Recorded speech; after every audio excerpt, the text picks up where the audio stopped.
Good evening, everyone. Thank you for being here so late this evening, and I promise you I won't keep you all for too long from your dinner plans. So today, what we want to talk about is how you can use your anomaly detection methods and enhance them to impact mean time to respond. So without further ado, let's jump right in. So we'll take a quick moment to introduce ourselves. If any of you attended my talk yesterday, you'll remember me. I'm Kruthika. I'm a machine learning engineer at Apple, and I work in the observability team. My background is in observability, machine learning, and data science. Prschita? Hi, I'm Prschita. I'm an engineering manager at Apple. I lead our observability, intelligence, and analysis team. And my background is in observability, machine learning, data science, and data engineering. Alrighty. So let's do a quick walkthrough of our agenda for today. So we're going to start with a case study, talk about what is the problem with delayed detection, and then how anomaly detection can help with that and reduce mean time to detect. And then we'll jump into a little more advanced anomaly detection methods that can help with root cause detection and how that reduces MTTR. And finally, we'll jump into some questions. Okay, so for most of us here, when we say anomaly detection, we automatically associate that with mean time to detect. However, you can enhance your anomaly detection methods and add some contextual information to it to get a lot more insights from anomaly detection. And so the core focus of our talk today is going to be how you can leverage real-time anomaly detection methods to not just improve mean time to detect, but also improve mean time to resolve. Some of the key takeaways we hope you'll get today is we'll talk a little bit about value proposition of anomaly detection, talk about some of the statistical and machine learning methods that are out there for anomaly detection, and then jump into the important part, which is how can you improve mean time to resolve with anomaly detection, and also talk about how you can leverage some of the open source frameworks and tools to build your anomaly detection pipeline. So with that, Prschita, do you want to take away with our use case? Thank you, Kruthika. All right, so we'll start by setting up some context for our case study. Imagine that you're creating your very first online service, which is an astronomy shop. Sounds really cool. It is every space explorer's dream. It's full of all these fancy gadgets like telescopes and binoculars. We're also offering like a flat discount, so get them while supplies last. What do you want as a service owner? You want to make sure that your customers are loyal, so they keep coming back. You want to grow your business, and you also want to make sure that your users have a stellar experience. That's why we call it Stellar Stash. Now, how do you go about doing this? At the end of the day, this is an online service, right? So you want to ensure high availability, reliability, and good user experience. And you do this by setting up SLAs. What are SLAs? SLAs are service level agreements. In this case, they could be that 95% of the transactions in this online store need to be processed within 2 seconds. At least 2,000 requests need to go through every second, or less than 1% of the requests should fail. What you're going to do is track these SLAs by linking them to key performance indicators. In this case, these directly translate to request latency, throughput, and failure rate. And then you track your KPIs and SLAs to ensure that there is no degradation in the service and there continues to be good user experience. So how do you go about doing this?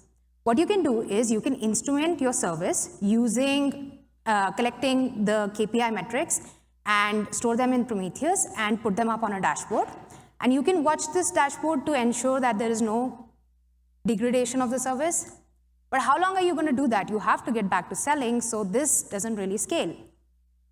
Moreover, what if your users grow? So now you have tens of millions of users. What if you want to add further sub-services to your service? So in this case, we want to add tutorials for budding astronomers or people on how to use these fancy telescopes. You just can't keep watching tens of thousands of dashboards or metrics day in and day out. That just doesn't scale. Also, before I move on, for the Hitchhiker's Guide to the Galaxy fans in here, there's like 2 Easter eggs. Those last 2 tutorials on the right are taught by Marvin. So essentially, you can't scale this approach. Let's talk a little bit about the problems that you're going to run into.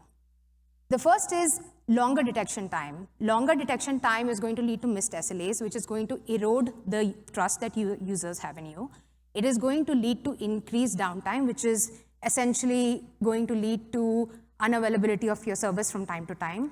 When you have issues like longer detection time, missed SLAs, all of this snowballs into compounding system failures, and you're going to spend all your time either firefighting, manually intervening, further leading to higher operational costs, and overall a degraded user experience where you're going to lose trust with your users and also potentially take a revenue hit. So not that stellar an experience for Stellar Stash. What we are trying to do here is to solve this problem, essentially SLA breach detection. So you want to track your KPIs. Whenever there is abnormal behavior in these KPIs that leads to either service degradation or SLA breaches, you want to identify that. You want to figure out what the root cause of this was, fix the issue, and bring the service back up. All right, now that we know what we want to do, how do you do it? The answer is anomaly detection. What is anomaly detection? It is a technique used in data analysis to identify data points, events, or observations that deviate from expected or normal behavior of a system. So what you're doing is you're using proactive and real-time monitoring to ensure reliability and scalability of your system and service. You're reducing your mean time to detect to improve your user experience. You are discovering hidden performance opportunities that are leading to improved service availabilities. And finally, another value proposition that anomaly detection adds it adjusts to data drifts to adapt to future growth for your service. Okay, now let's go back to an example that is connected to your astronomy online storefront. Imagine you have a SLA where you are saying that at least 95% of the users should have a latency less than 2 seconds. For this, you are tracking the KPI, which is the latency. You see that there is a sudden spike in your KPI. You can detect this using anomaly detection, so you can quickly identify this behavior, send off a notification and alert, which would significantly reduce your mean time to detect compared to the manual approach, because you couldn't have been necessarily staring at the dashboard at the right time to catch this. So anomaly detection is basically helping you proactively monitor anomalies across all your key performance metrics to help address potential issues and ensure a great user experience. All right, so now let's talk about what an end-to-end workflow for anomaly detection would look like. It starts off with instrumentation and collection, because we have to collect metrics. Then you need to store this data, so that's the storage layer. You have to analyze, because that's where anomaly detection comes in. You have to visualize this, because that really helps you derive insights and connect the dots. And then finally, you have to alert and notify, because that is very crucial to reducing your mean time to detect. Let's delve deeper into some of these steps. The first is instrumentation and collection. There are various open source libraries, like of course OpenTelemetry, that can be used with SDKs in Python and Go to essentially instrument your service. So in this case, the astronomy storefront, the KPIs that you care about, and collect them. The next layer we have here is storage. You of course want to store these KPIs to be able to monitor them. For this, you can use various storage solutions like Prometheus or Thanos and Cortex, which provide high availability, multi-tenancy, long-term, and persistent storage. And then comes analysis. This is where we do anomaly detection. There are various libraries across multiple languages that are available to do both statistical and machine learning anomaly detection. We'll talk about it in a little bit.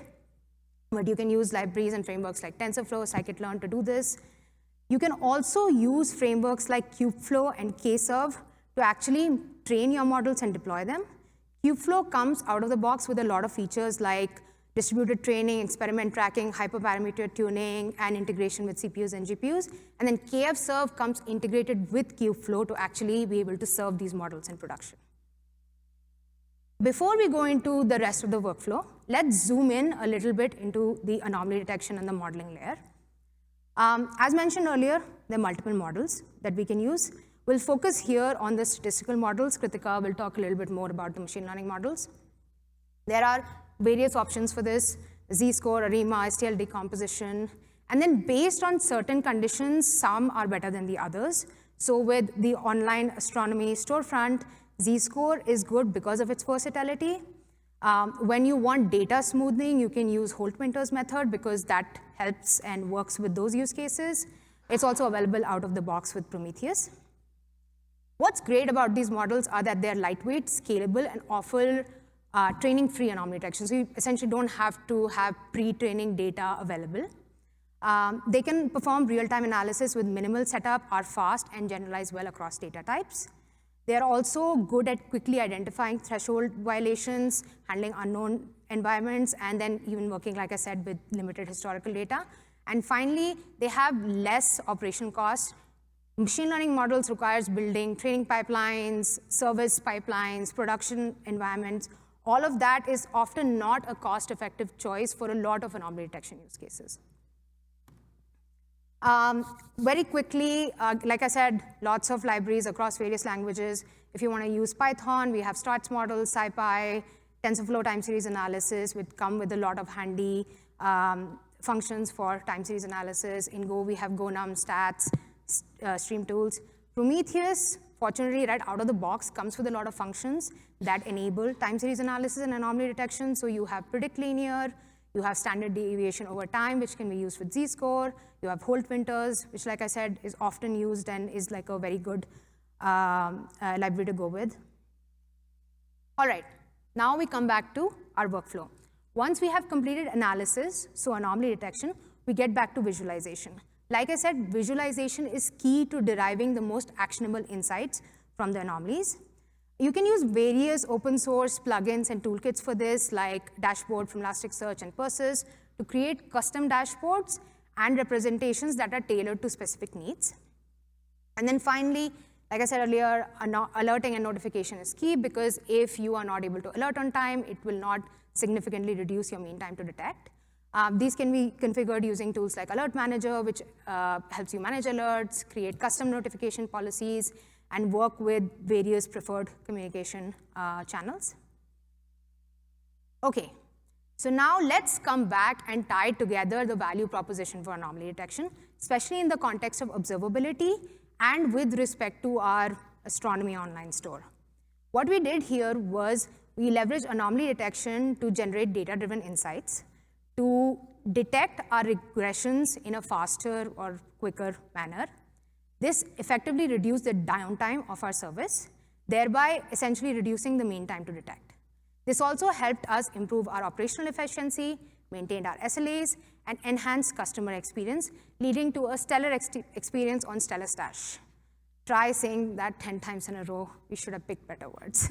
I will now pass it on to Kruthika, who will talk about how anomaly detection can impact MTTR. All right. Thank you, Prschita. So far, we've looked at how anomaly detection methods can be used to find anomalous behaviors in single metrics and find performance issues. And this approach is great because you're just using one metric, right? That is easy interpretation of the results. But it comes with its own downsides. So because you're using only one metric to perform anomaly detection, it has limited context of the system that you have at hand. And because of that, it is not really indicative of service degradation. Okay. So while univariate analysis focuses on a single KPI, multivariate anomaly detection allows you to analyze anomalies across all of your KPIs at once, or maybe some combination of them. Essentially, it lets you perform anomaly detection on multiple metrics at the same time. And because you're using multiple metrics at the same time, you have more contextual information about the system itself, because using multiple metrics gives you more information. And from the correlations that you can generate from these metrics, you get a better indication of when a service is degrading or there is a potential issue. So at a very high level, multivariate anomaly detection utilizes the correlations and relationships between your key KPIs that you've defined, like we've defined here, and uses this to get deeper insights to detect how the combined degradation of these metrics can indicate a broader system performance issue. So let's now go back to our astronomy shop use case and take a very simple example here to understand how multivariate anomaly detection helps. So imagine that one morning you woke up and you saw that there are a lot more people who are jumping online onto your store and they're buying more telescopes and binoculars. but that was also followed by an increase in the request latency and the failure rate. So univariate anomaly detection can only help you say that there is some abnormal behavior in each of these individual metrics and that there's some performance issue. But with multivariate anomaly detection, the model is capable of identifying correlations between our metrics that we have here, which is number of active users, request latency, and the failure rate. And because of all this added, it uses all of this added contextual information to say that there is some anomalous behavior happening. And so now what you can do is set up alerts on all of these metrics to only notify if and only if multiple of these metrics fire at the same time.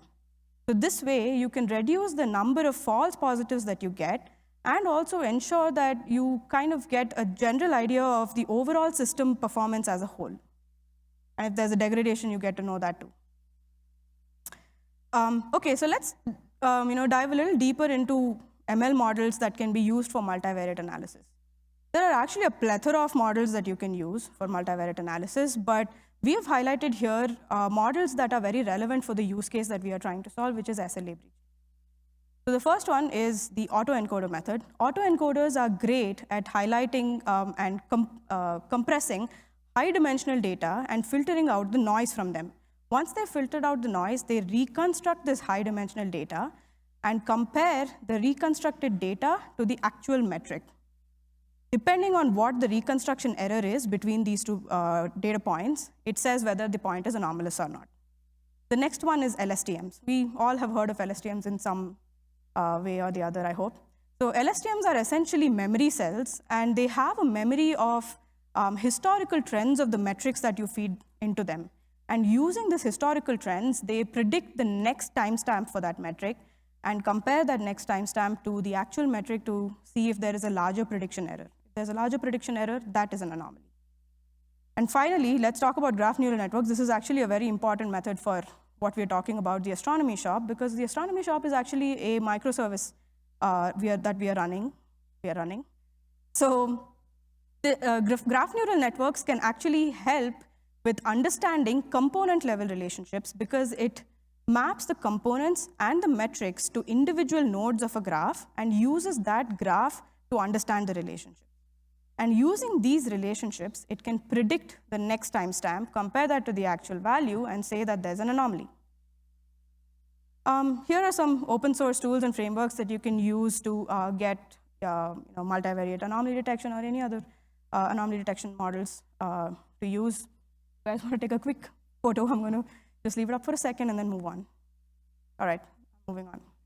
Okay, so let's come back to that univariate anomaly detection workflow that Prschita was talking about, and let's see how we need to modify this for multivariate anomaly detection.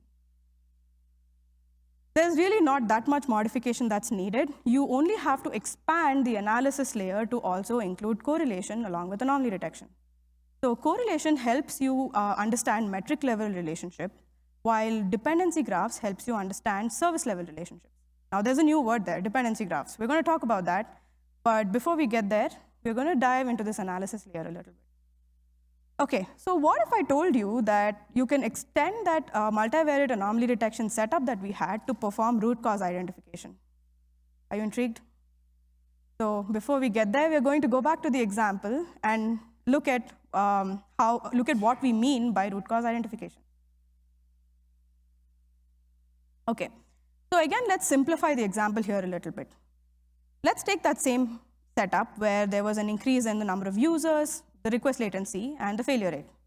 This specific combination of metric degradations could indicate very specific potential issue or issues. In this case, it could be indicative of a resource bottleneck. So multivariate anomaly detection can actually inform you of this resource bottleneck issue that we have at hand. And with this root cause identification, you can target your troubleshooting efforts to very specific causes that have been outlined. So you just improve the speed at which you resolve the issue. All right, so let's come back to that multivariate setup and let's look at what needs to change for us to adapt this to a root cause identification problem. Again, there's really not much of a change. All you need to do is change your output layer for anomaly detection to emit potential root causes instead of anomalies. And with this, you get multi-level root cause identification. So what if you want to extend this setup to also get component level or microservice level root cause identification? You just have to introduce a dependency graph as context for your anomaly detection method. And along with the correlation, it can detect component level root cause identification. So let's come back to that word, dependency graph.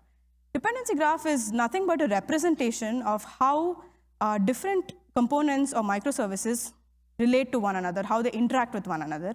And it's actually very easy to build a dependency graph. All you need is the API calls that happen between the microservices or the data flows that happen within the components, and you can generate a dependency graph for your service or microservices. That's pretty cool, right? All right. So now let's go back to the larger picture and address the premise that we originally set out to solve, which is mean time to resolve. So we have now leveraged anomaly detection to perform root cause identification, and this provides a great initial triage step because you get a list of possible root causes. So you can use those possible root causes in your analysis layer and very quickly get to a resolution. Let's say you've encountered a simple, perhaps even a known issue, something that you've seen before. You can actually even automate that root cause analysis layer and resolution layer. So if you tie it back to the astronomy use case that we had where we were looking at the resource bottlenecks, maybe you built a very cool automated log analysis setup along with your observability stack. So your log analysis setup told you that the root cause was just that your CPU capacity was not enough to handle the load. And all you have to do is increase the CPU capacity and it'll be great to go. So this you can actually automate. But maybe you have more complex issues where even the initial triage that the root cause identification step gives you is root causes that need more manual analysis. In this case, the individual who's performing this analysis can use the shorter list of potential root causes that you provided to analyze and identify the issue quickly and fix the issue very quickly. Okay, so now let's go back to what the value proposition for multivariate anomaly detection is and focus in on the initial root cause analysis identification that we spoke about. So with this, the overall manual oversight that you need to identify an issue and fix it is lowered because you already have a few possible root causes given to you which you can look at. And because of the holistic view of the system health that you get, it can help you focus your energies on analyzing very specific root causes, instead of you trying to go and look for a needle in a haystack. And overall, it helps you improve your mean time to respond. Now we need to tie all this back to mean time to resolve. So let's quickly take a look at what comprises mean time to resolve. It includes mean time to detect, mean time to acknowledge, mean time to respond, mean time to repair, and mean time to resolve. While we cannot impact all of the components that are shown here, by enhancing anomaly detection to include root cause identification, you can impact both mean time to detect and mean time to respond and possibly reduce that as much as possible because you've now given some very specific root causes to look at. So with this cumulative reduction in time across mean time to detect and mean time to respond, even your overall mean time to resolve also improves and it comes down. All right, so as promised, we spoke about the value proposition of anomaly detection, spoke about some of the statistical methods and machine learning methods that you can use for anomaly detection, talked about how you can improve mean time to resolve by enhancing your anomaly detection methods to indicate root causes. And finally, we also spoke about how you can leverage open source frameworks and tools like Kubeflow and KFserve and everything to build your anomaly detection pipeline. So today we've explored leveraging anomaly detection for SLA breach detection and root cause detection. We just want to say that we're not being very prescriptive here. This is just one of the ways that you can implement root cause detection and SLA breach detection using the anomaly detection methods that we showed. So we hope that this talk was helpful for you and it sparks some new ideas on how you can use root cause identification for all your future projects.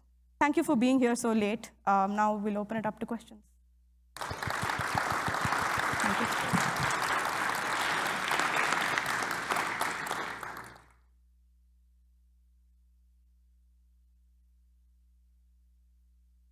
Hey, so this looks very good.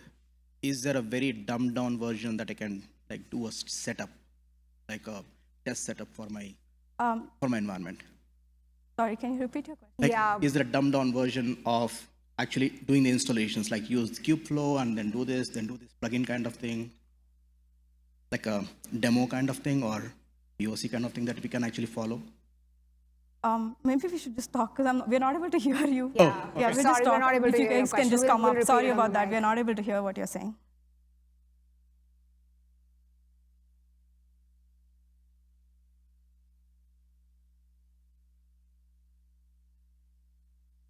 So your question is if you...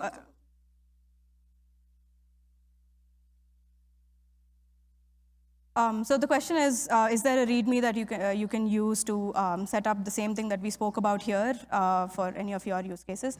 Right now, there's technically no README. This is just for you to like understand what is really out there and what you can really use for your anomaly detection and root cause identification problems.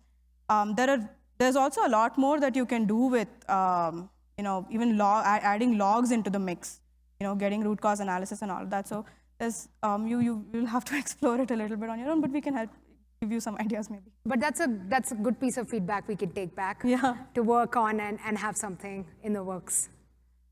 Can you hear me okay? Yeah.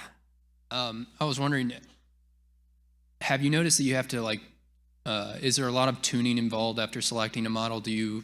After implementing it, do you have to do a lot of tuning? It depends on what kind of model you pick. So it's very, oh, sorry. I was supposed to repeat the question. So the question is there a lot of tuning that is involved in trying to use machine learning for anomaly detection? It depends, again, what model you pick. So you can actually pick some existing pre-trained models and use that to tune just whatever is needed and go with that for your anomaly detection needs. But over time, you will need to tune your models because there will be some data drift. The data patterns change as time goes on, so you will have to tune it. How would you know that you picked the wrong model? You can like compare the prediction errors between what is being predicted and what the actual value is. Usually that ends up being very high if you've picked the wrong model. Gotcha. Even when you scale, that's another time when you have to tune the models because anomaly detection models are just traditionally hard to scale across a diverse set of use cases. So in both those cases, you have to do that. And like Kruthika said, identify what the error has increased and make changes based on that. Gotcha. Thank you so much. Great presentation. I had a similar question to the one that the gentleman asked earlier. I know you kind of broke it up into different kind of steps and explained the platforms relevant for each of those steps. But is there a way, or is there a platform, or is there a product that kind of combines some of these to a degree so that I don't have to build it all myself?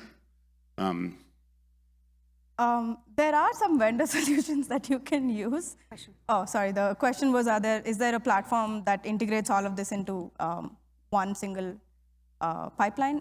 There are some vendor solutions that you can use to get anomaly detection out of the box.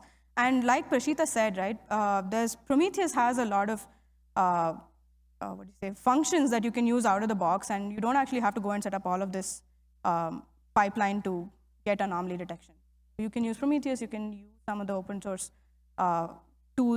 libraries that are there in Python and go for setting it up. Our key takeaway is to try to work on making something available, so we will do that. Of course, open source. Yes.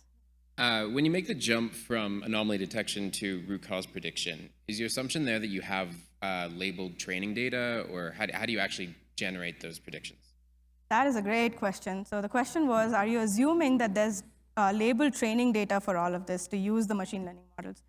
So The LSTM models that we spoke about, those actually do require labeled training data, but the other models actually can work with unlabeled data too.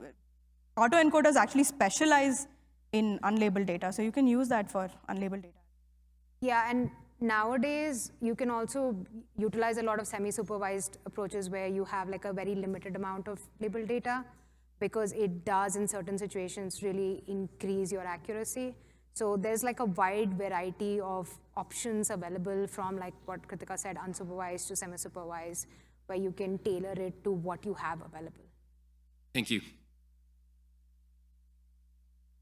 Hello, great presentation. How did you build a dependency graph or topology? And which open source tool did you use? Also, another question, where do you store this graph? So your first question is, how did we build the dependency graph? Yeah. So you can build dependency graphs depending on what kind of a service you have. If you have a service that just single service that has all the components within itself, you can use the data flow to build your dependency graph. And if you have a microservice setup, then you can use the API calls they make to each other, track them, and actually build your dependency graph based on that. Okay. I didn't follow the next part of your question. Where do you store the graphs? Where do you store them? Yeah, store. That's a good question. You can actually store them, in any SQL database or Postgres, any database, any. Yeah. If you want to store it as a graph, there are storage options. Options for that too. For graph. Yeah. Okay. Yeah, and a lot of open source options for that as well. Thank you. Would you be able to share an example of how you've used this in practice? Like, the theory is nice, but I don't know if you can give some maybe more concrete example. The question is, how do you use this in practice? Prschita, do you want to take that? Are you looking for a specific example? Sorry, we did repeat the question, right? Yes. Okay. Are you looking for a specific example? Yeah, I am curious about, how your practical experience using this and, kind of the results that you guys have gotten and so forth. So, we don't want to talk about, like Kruthika said, we don't want to be prescriptive about any specific service. But going back to, if you look at your astronomy store, it is a service, right? You have a service, then there's multiple microservices. So anytime you scale that out to a larger setup, you have services, microservices, you identify individual, anomalies in these metrics, and then you connect them. There are a couple of things like the dependency graph. You do need some sort of domain expertise at times. That's the sort of stuff Kruthika went into. But yeah, I mean, you could extrapolate that to a service. Thanks. And have you guys used any of these like automated remediations in practice? I don't think we can talk about that. Okay, all right. I'm sorry, I wanted to we want to focus here on what's available open source, and but happy to chat. Yeah, go ahead. Do you have do you have any ideas to choose correct features to input your machine language model? For example, so I think you guys are using the SLI related features like response time or so. And in addition, so in case of me, I'm using resource data such as CPU or memory or so. Maybe we can chat with you. Again, we are not able to. Yeah, something is off with the mic. We're not able to. Sorry, simply my question is, so please give me ideas to choose features to input into your machine language model. Yes. For example, CPU or response time. What is specific features for response time? No. For example, response time or CPU usage rate or memory usage. I think you are using those kind of quantities. How do you identify the features to reduce response time? Yes, effective. Yeah. So from my experiences, so sometimes So for example, golden signals in the SRE book does not work well. And in this sense, do you have any idea to choose good features? Yeah.